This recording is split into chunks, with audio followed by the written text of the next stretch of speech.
Hello and welcome to this mid-morning taste challenge. I have two 40% alcohol Canadian whiskeys. This is the last of the Canadian whiskey taste challenges for this year, unless I overlooked something, but I don't think I did. For this year, 2024, I have imported, of course, because we're not in Canada, Potter's Crown Canadian whiskey.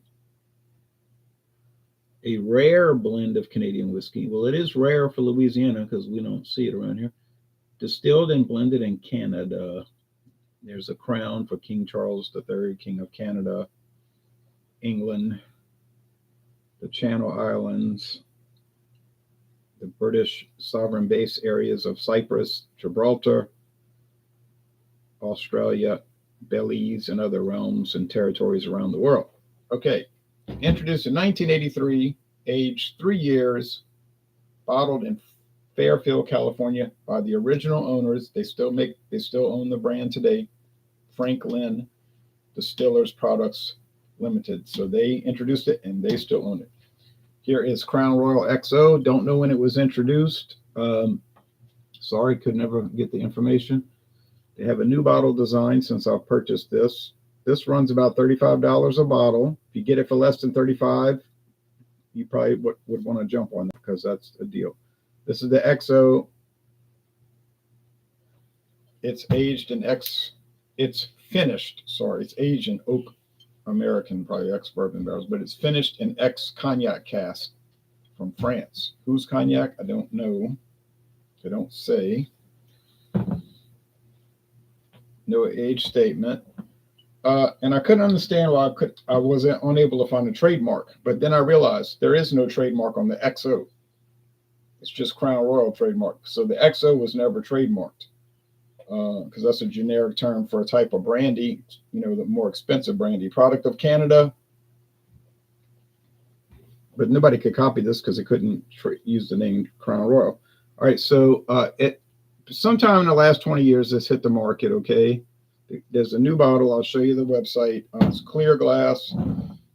I paid the same as what everybody, I didn't get some kind of great deal on it. I paid like $35, and that's what everybody else is paying. Okay, so it's got this plastic, like chrome plated cap. I don't think this will be much of a challenge, but we'll see. We will see.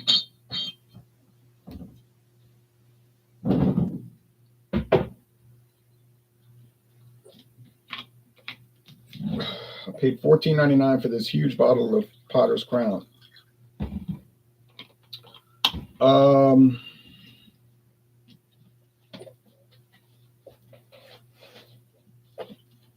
It's worth it, but I wouldn't pay much more than that. So a Potter's Crown is a budget brand. It's a value brand, as the company calls it, and it tastes like it, okay? But it is good on its own merits. When you put it into competition, that's when it begins to break down.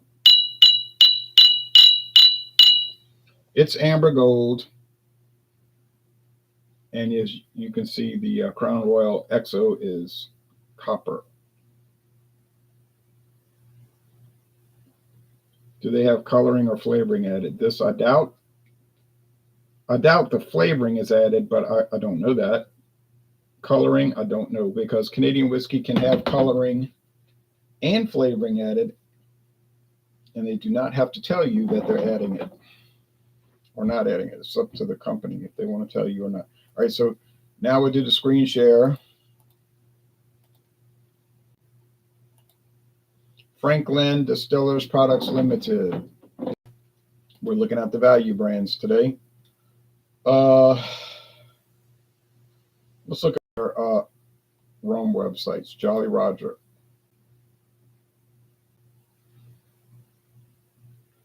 You know what? I already looked at Jolly Roger. Let's look at Voodoo Rum. You're taking me to red rum. Don't read it backwards. So the website got a problem. Where others fear to tread. Okay, so Halloween. Okay, all right. They have a Voodoo. Oh, Voodoo is part of it. Okay. Jolly Roger, Voodoo and Red Rum. Okay. Never seen any one of these. Knew nothing about them. Distributors. Okay, there's a reason I've never seen it. It's not even distributed in Louisiana. Texas is the closest state. Glazers, yeah, they're big in Louisiana. So if I went to Texas, I could find it. Not to say that I'm looking for it, because I'm not. So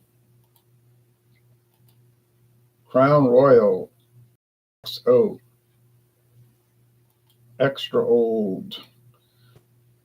Skillfully blended Crown Royal whiskey finished in cognac cask, resulting in both an extraordinary, complex, and smooth expression. This is an elegant whiskey that is deliciously balanced with hints of vanilla, spice, and dry and rich dry fruit. There's a new bottle design, which I have been seeing.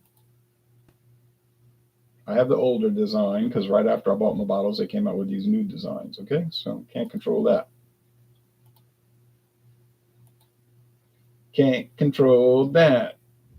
Metal 75 says, why is the Potter's Crown showing up on all these head-to-heads? Oh, well, there's a good answer for that. Because I'm doing Potter's Crown against all the other Canadian whiskeys that I have. And today is the last one. So you won't see it for another year till it's back in the competition against whatever new Canadian whiskey I bring in. So I'll take one whiskey or rum or tequila, and I'll go against all the rest that I own, just to see if I can really tell them apart. In this case, I have been able to, except for one failure, but I got like 16 wins and one loss. So thanks for watching, Eric. Okay, I have to close my eyes because if I look down and see that copper appearance, I'm going to know it's the XO. All right.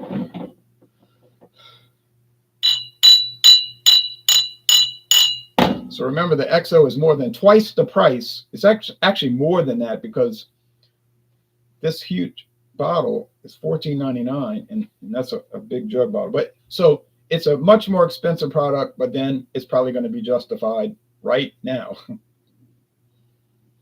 It smells pretty basic.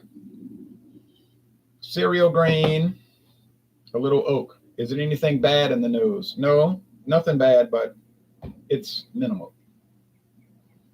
Oh, wow, man.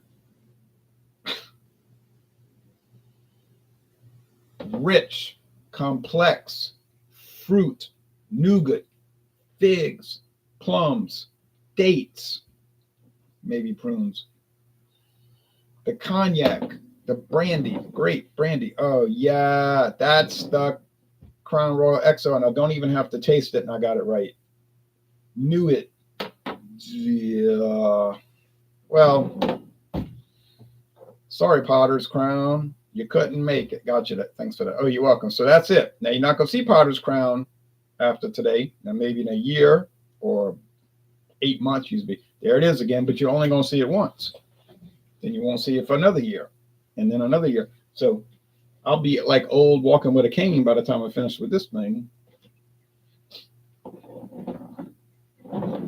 Joe Hill said, just picked up a Heaven. I don't know why I'm mixing them up now.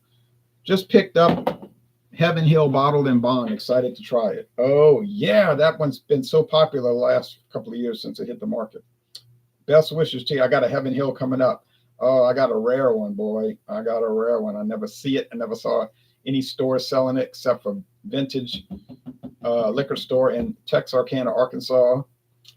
I got a liter bottle for $11.99. I'm not lying. Did you try Lot 40 rye yet? No, I haven't. Thomas Metal 75. But I know that I can find it. I know I can get it in Louisiana. And that and about 1,000 other Canadian whiskeys I've been looking to buy. Okay. I'm trying to figure out what bourbon I'm going to bring in next. That'll be next year. I could bring in Bird Dog. Bird Dog, as people in Louisiana would call it, Bird Dog. Bird Dog. Not the flavored ones like you see everywhere, like the blackberry and the strawberry and the coconut and all whatever, peach and pecan. I'm talking about Bird Dog bourbon, just regular bourbon. Yes, it exists. but you can't find it. But I did find it at Walmart, and what a deal I got. Maybe the new Jim Beam Black 7-year. Well, you know what? I can't, because I never even did the one that was around for the last 9 years or 10 years, the Jim Beam Black Extra Age. I still haven't opened that bottle. So I have the Jim Beam Black 8-year. I've opened the 8-year, which is great. It really wins a lot. Then I never opened the Extra Age, and now age I've never opened. So I'm so backlogged. It's unreal.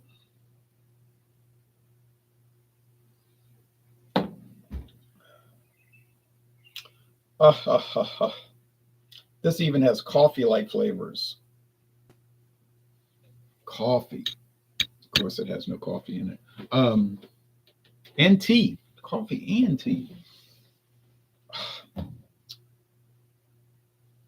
Does regular Crown Royal compare to this? No way. But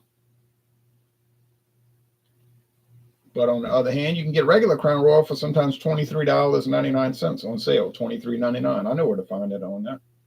There's always some store around here having it on sale for that price.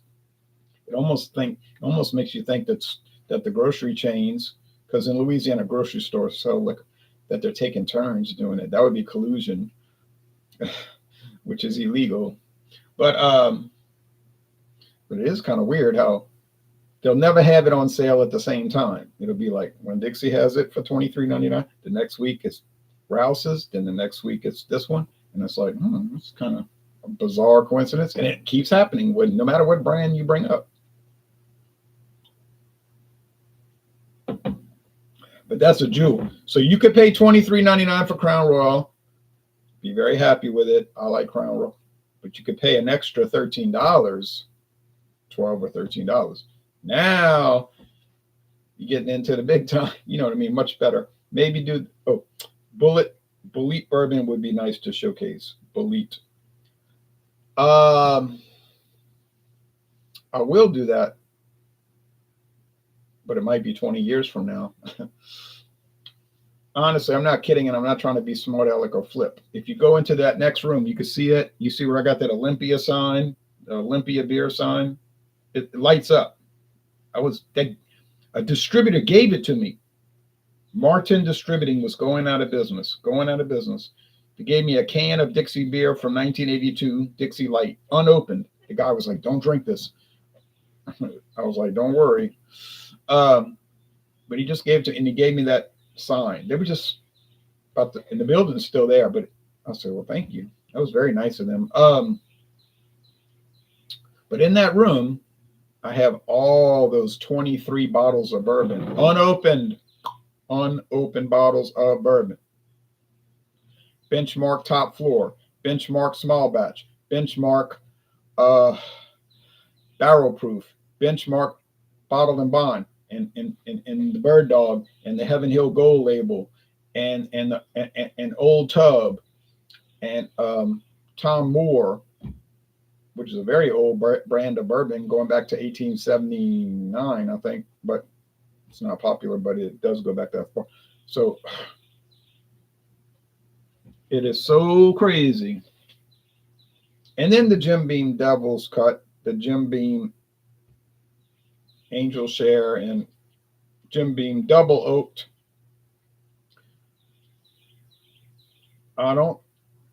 It almost seems like what I have, I can never cover it. So Bullet's going to have to wait. Knob Creek's going to have to wait. Maker's Mark's going to have to wait. I never tried Maker's Mark in my life.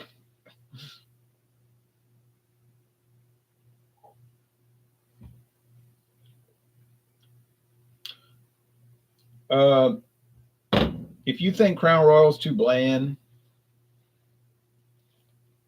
okay, buy this one. I bet you won't think this one's too bland. Crown Royal XO, extra old, finished in cognac casks. Like I say, I don't know whose cognac casks, but that is the deal. That is the deal. Does Diageo make any cognacs or own any? They may not own it. Do they? Do they have any agreement with any cognac houses? Oh, they might. I don't recall seeing that. A lot of times they don't really own the distillery. They'll just have an agreement that where they may as well own it after they make the agreement because they got control over it. But maybe the distillery company doesn't care. It's like we're small. It's a family-owned company. We got no kind of money to be advertising around the world. Okay, so we'll make a deal with Diageo, and they'll be the people that handle all our stuff. And they got control, and they got the say so. Hey, but like the little company says, we don't care. We got money rolling in every month, so why should we care? It's like that little brandy company in France, which is, they say, literally across the street from the cognac region. So if they were on the other side of the street, they would be called cognac. But since they're on this side of the street, they're called French brandy, which is comical. And they say, yeah, but and our soil is the same exact as Cognac, France. But they're not in the area. So like in Arkansas, it was in Texarkana, Arkansas. It wasn't in Texarkana, Texas. That's not where the liquor. It was literally across the street. So, but that little family-owned distillery since 1814 is delighted to make a deal with William Grant and Sons to get control over them because then they get money, money, money, money. All right.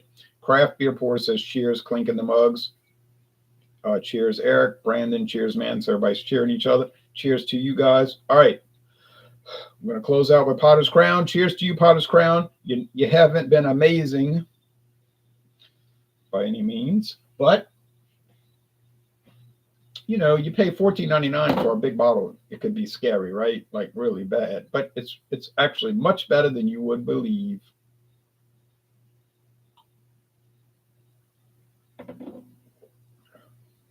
Yeah, it's nice. Just a lot of wood, kind of bitey wood. They don't, it has some raisin flavor, like raisin, like dark raisin. So maybe they added flavor into it, but I don't know. It's something about it that's kind of distinct. But I mean, what's the risk factor, right? You say $14.99. Well, that's not a risk. And look at the big bottle. You say, yeah, but what if I hate it? Oh, that's true.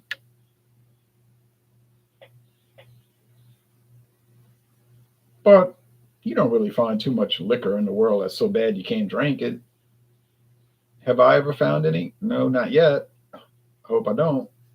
Okay, found some beers like that. Oh man, whew, those are few and far between, but I found them and they really were a nightmare. And if you drank the whole can, you probably would have a nightmare. I drank one and made my bones hurt for 3 days. 3 days. It was called 40 Street Legal.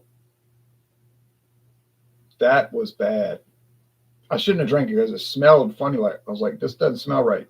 I bought that in Trevose, Pennsylvania. I bought a 40-ounce bottle. And then in another town, somewhere around Pennsylvania, something like that, I found a 24-ounce can. Should have never bought it. In fact, it made me feel so sick that every time I would see that can in that bottle, it would make me think about how bad I felt. So I threw them out. I threw them in the trash. I couldn't. It was making me have like post-traumatic stress disorder. Malort has to be a bad buy no matter what, says Thomas Meadow. The infamous Malort from Chicago, Illinois. Jepson's Malort. Well, I never had Malort, so I can't comment. But I know people, it's like a legendary, like a bad legend. They talk about, oh, Malort. Oh, it's a nightmare, and all that. Kind of makes me want to buy it, but I don't know. I'm not wasting time. I got too much other stuff to cover.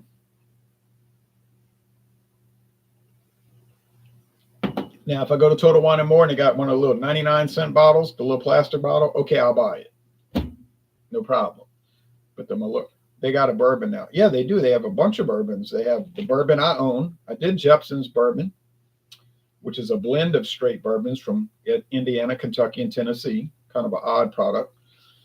I got the 100 proof version, although there's a 90 proof, a lighter, but I haven't seen it. They also make some barrel select bourbons, which I definitely have not seen. Is the Jepson's a good one? Yeah, it is. It is. It really is. I mean, I'm not amazed by it, but it's good. Okay, well, see y'all later. And tomorrow night, Friday night, Fandango Friday, or tomorrow evening, I should say, 5:30 Central Time, 6:30 Eastern. We have Fandango Friday. Any liquor or liqueur, any liquor, you could bring Jepson's Malort. If you're a risk taker, or if you're not a risk taker, you could bring Jepson's Bourbon, which is just regular bourbon. It tastes like normal bourbon. Or you could bring Potter's Crown, or anything, and then or a liqueur like Seagram's tropical pineapple, which I was amazed by that. I thought it was going to taste shabby, but it was really good, and it even had chunks of pineapple in it, which had me pretty intrigued. But and everybody can bring their products, and we'll talk about it. All right, y'all take care. Bye bye.